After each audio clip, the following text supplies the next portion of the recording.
أعوذ بالله من الشيطان الرجيم. بسم الله الرحمن الرحيم. الرحمن علم القرآن خلق الإنسان علمه البيان. الشمس والقمر بحسبان والنجم والشجر يسجدان والسماء رفعها ووضع الميزان ألا تطغوا في الميزان وأقيموا الوزن بالقسط ولا تخسروا الميزان والأرض وضعها للأنام فيها فاكهة والنخل ذات الأكمام والحب ذو العصف والريحان. فبأي آلاء ربكما تكذبان؟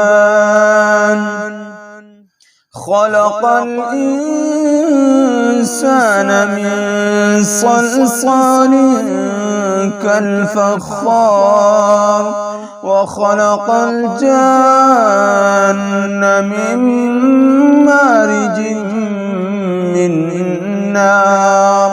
فبأي آلاء ربكما تكذبان؟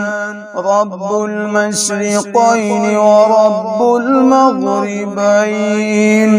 فبأي آلاء ربكما تكذبان؟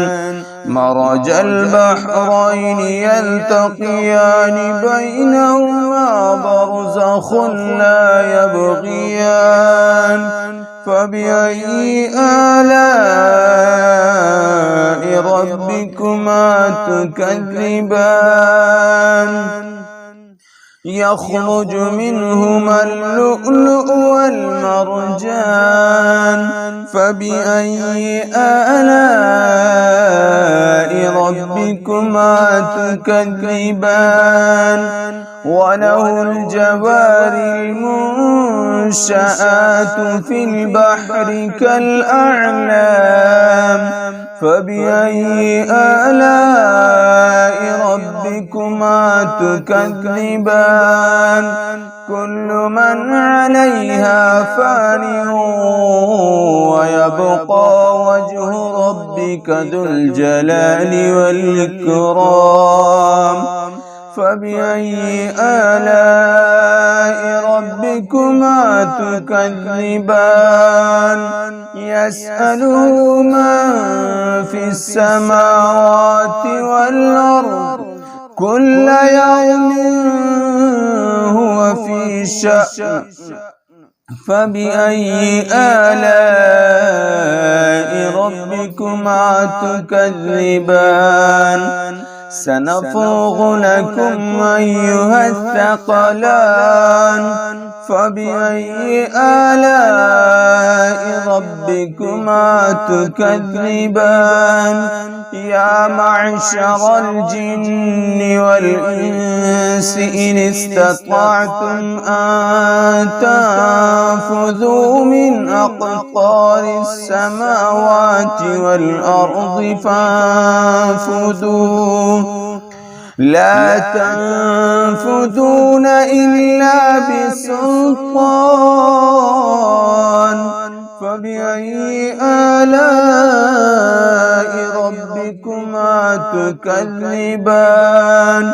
يرسل عليكما شواظ من نار ونحاس فلا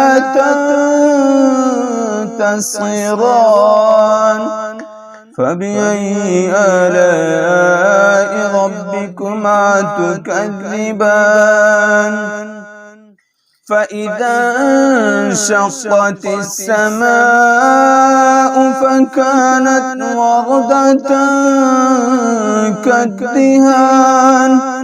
فبأي آلاء